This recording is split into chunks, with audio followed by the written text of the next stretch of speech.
शिक्षा विभाग जबलपुर के द्वारा शासकीय और प्राइवेट स्कूलों के बच्चों को खेल के प्रति प्रोत्साहित करने के मकसद से प्रतियोगिता आयोजित की जा रही है, जिसके तहत एकीकृत नवीन शासकीय माध्यमिक शाला गोहलपुर में जिला स्तरीय कराटे प्रतियोगिता आयोजित की गई। प्रतियोगिता में निजी स्कूलों के खेल अधिकारी की लापरवाही के चलते बच्चों को प्रतियोगिता में भाग लेने का मौका नहीं मिला, जिसको लेकर बच्चों के अभिभावकों ने विरोध प्रकट कर शिक्षा विभाग पर गंभीर आरोप लगाए। शिक्षा विभाग ने सभी स्कूलों के प्रिंसिपल और खेल अधिकारी को अलग अलग श्रेणी में एक एक बच्चे का चयन कर प्रतियोगिता में शामिल करने की जानकारी दी गई थी, जिसके बाद भी स्कूलों के खेल अधिकारियों ने गलत जानकारी देकर बच्चों को प्रतियोगिता में शामिल करवाने की कोशिश की। वही बच्चों के अभिभावकों का कहना है कि नियम के तहत बच्चों का वजन होने के बाद भी प्रतियोगिता के प्रभारी द्वारा बच्चों को प्रतियोगिता में शामिल नहीं किया है। ऑनलाइन ऐप के माध्यम से सभी प्रकार की जानकारी होने के बाद भी बच्चों को भ्रमित किया गया। प्रतियोगिता में 25 प्राइवेट स्कूलों के 130 कराटे खिलाड़ियों को विभिन्न विधाओं सहित वेट श्रेणी के अंतर्गत शामिल किया गया।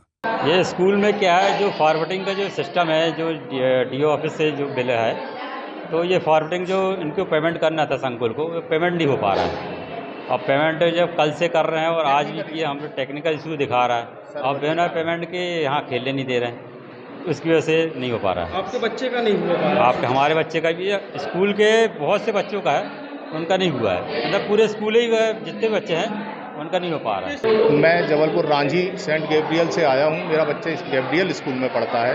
वहाँ हमारे द्वारा पिछले 5 दिवस पूर्व ही फॉर्म दे दिया गया था। उसकी फ़ीस जो गवर्नमेंट द्वारा दी गई थी वो जमा कर दी गई थी। स्कूल द्वारा फॉर्म भरा गया, लेकिन उनके द्वारा जो फ़ीस जमा की जा रही है डीओ ऑफिस के लिए, वो सर्वर नहीं होने के कारण वो फेल बता रहा है, जिसका उनने हमको ये प्रूफ दिया है। इसको हमने इनको यहाँ दिखाया कि ये फ़ीस जो है सर्वर के कारण अभी सबमिट नहीं हो पा रही। आप बच्चे को यहाँ पे एलिजिबल करिए। अगर वो फीस अभी पिछले 2 मिनट में अगर हो जाती है तो फिर अगर आप बच्चे को डिस्क्वालीफाई कर देंगे, उसके लिए कौन जिम्मेदार होगा? इसमें हमने 1 जुलाई को एक बैठक रखी थी शासकीय अशासकीय प्राचार्य एवं खेल शिक्षकों की।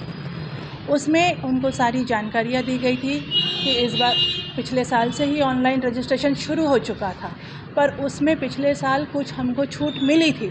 भोपाल से उन्होंने हमको सहायता दी थी, पर इस बार हमें भोपाल से पहले से ही बता दिया गया है कि इस बार वो सहायता जो पिछली बार मिली वो नहीं मिलेगी। आपको जिले लेवल में ही इसको बिल्कुल स्ट्रिक्ट होकर कार्रवाई करके ऑनलाइन फॉरवर्डिंग के बाद ही बच्चा आगे खेलेगा। तो ये जो ऑनलाइन रजिस्ट्रेशन और फॉरवर्डिंग, इसमें जो वेट कैटेगरी के टूर्नामेंट्स होते हैं जैसे कराटे, जूडो, कूडो, बॉक्सिंग, इनमें एक जो सबसे बारीक पॉइंट था कि बच्चा जिस वेट कैटेगरी का है उसका रजिस्ट्रेशन उसी वेट कैटेगरी में होना चाहिए। ऐसा नहीं कि बच्चे ने रजिस्ट्रेशन 50 केजी में कराया और वो 45 किलो में उसको खिलाएंगे, वो बच्चा ऑटोमेटिकली डिस्क्वालीफाई हो जाएगा।